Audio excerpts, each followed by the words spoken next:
As co-founder of MIMPrep, one of the leading admission consulting firms for top business schools in Europe, I've gained unique insight into LBS admission process. Over the past 2 years, we've guided more than 50 successful LBS applicants to acceptance, making us one of the most successful agencies for LBS admission. Last year alone, we celebrated an exceptional success rate. 30 out of 34 applicants received offers, including candidates with GMAT scores as low as 565. But our insight don't just come from our client successes. We maintain close relationship with several LBS alumni who serve on admission committees, and we regularly exchange insight with other leading admission consultancies in the world. This network has given us a comprehensive understanding of how LBS admission process has evolved over the years.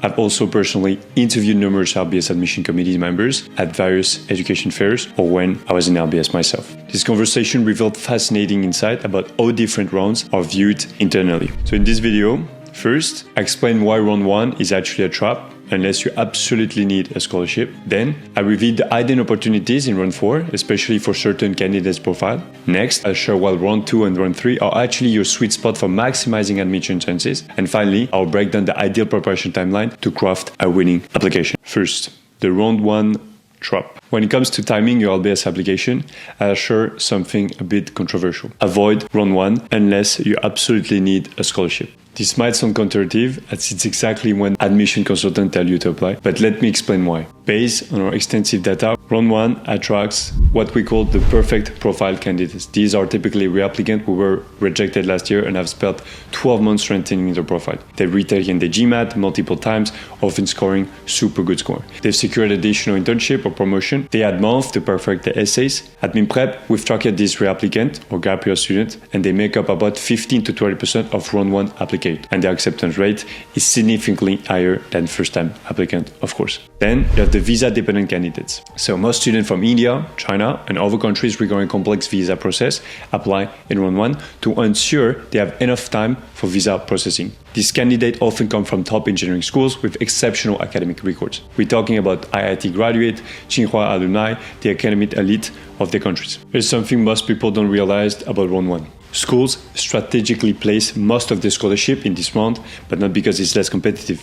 It's actually part of the yield management strategy. By offering scholarship early, they can secure commitments from top candidates before other schools make their offers. We've seen this pattern consistently across multiple years. About 60 to 70% of merit-based scholarship are allocated in round 1. The competition in round 1 is further intensified by what we call the consultancy effect. So most admission consulting firms push the client toward round 1, arguing it shows commitment and preparation. This creates a self-fulfilling prophecy where round 1 becomes artificially more competitive simply because everyone believes it's the best round. So while round 1 might seem like your best shot with its scholarship opportunities and marketing allure, it's actually a competitive trap where good candidates often get lost among reapplicants and perfect profile, making it statistically your most challenging path to admission. In almost any case, I will discourage one of my students to apply round 1. So now, let me share something counterintuitive about round 4 at LBS. On paper, it looks like the worst time to apply. Our conversation with admission committee members suggests that, about 10% of seats remain. But there's a fascinating dynamic at play that we observed over multiple admission cycles. Top business schools like LBS are obsessed with their rankings, and diversity metrics play a crucial role in the ranking. They need to maintain specific ratio, gender balance, international representation, industry diversity, etc. By round 4, they already admitted most of the class, giving them a clear picture of any gap in their diversity metrics. Here's what we've observed over the admission cycles. In round 4, female candidates with GMAT scores around 585 received offers, while equally qualified male candidates didn't make it. Let me share a specific case. One of our candidates last year was a female engineer from Eastern Europe with 585 GMAT. On paper, her profile might have seemed a bit borderline. However, she had a fascinating story about growing up in a post-Soviet country and building an EdTech initiative for rural schools. She applied in round 4 and not only got accepted but received a partial scholarship. The timing worked in her favor because LBS was specifically looking to increase both female representation and geographical diversity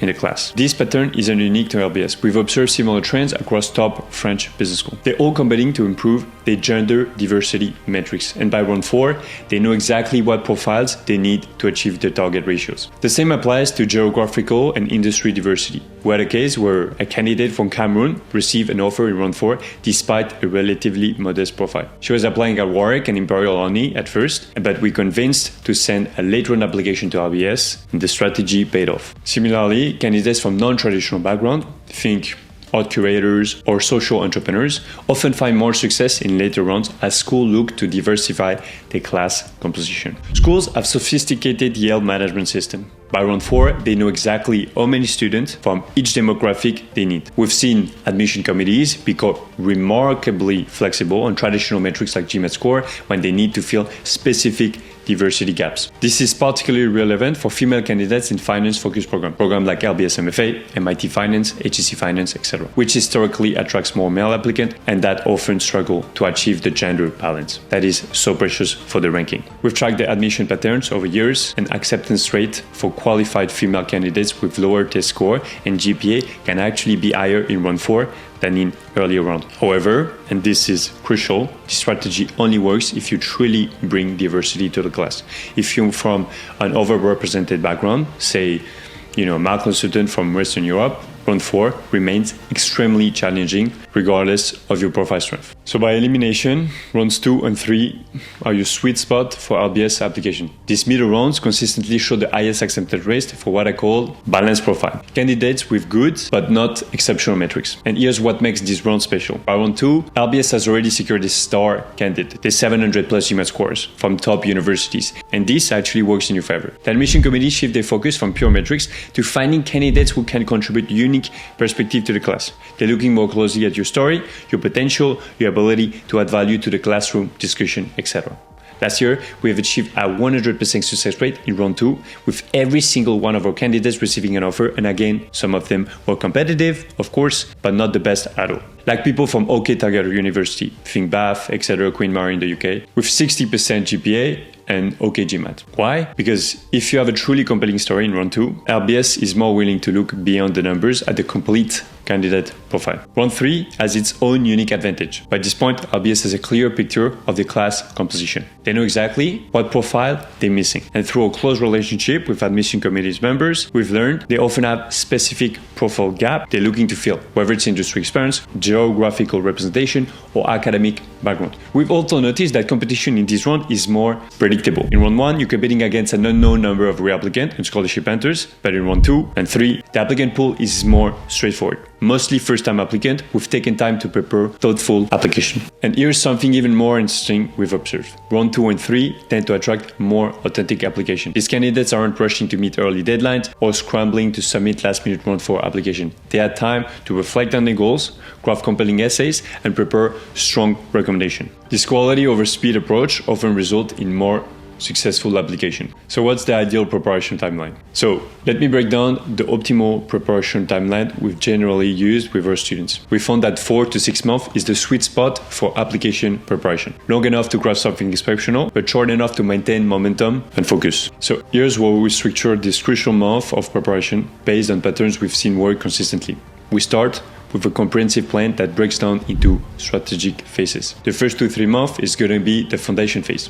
During this period, we focus on the GMAT or GRE and initial application setup. But here's something crucial we've learned. Don't wait until you have your final GMAT score to start over aspect of your application. Many candidates make this mistake and it costs them dearly. While you're studying for the GMAT, you should already be researching LBS, connecting with alumni, and gathering initial material for your essays. The month 3 to 4 is the development phase. This is when we dive deep into essay writing and CV crafting. One strategy that's worked well for our clients is what I call the story mining process. We spend hours interviewing candidates about their experiences, often uncovering powerful stories they hadn't even considered mentioning. Remember, a good essay isn't written, it's rewritten, sometimes 15 to 20 times. And finally, we got the final 4-6 weeks, the refinement phase. This is perhaps the most critical part, and it's where we see many independent applicants fall short. They either rush through it or skip it entirely. During this phase, we're polishing essays, aligning recommendation, and answering every element of the application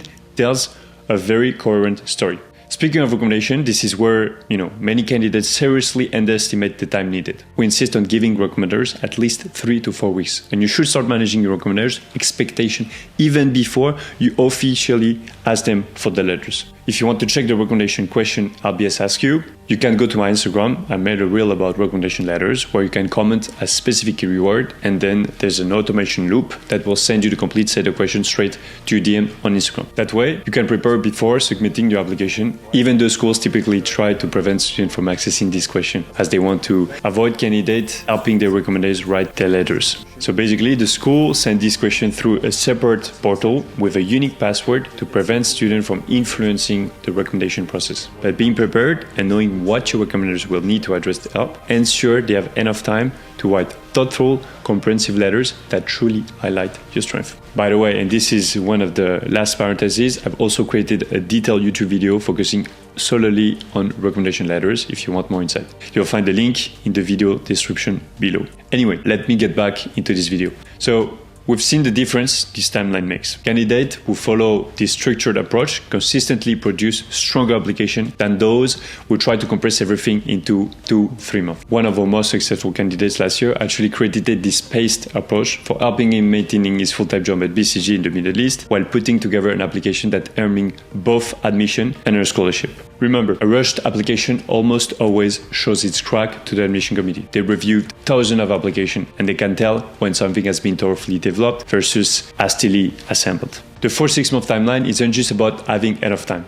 It's about giving each component of your application the attention it deserves to truly stand out.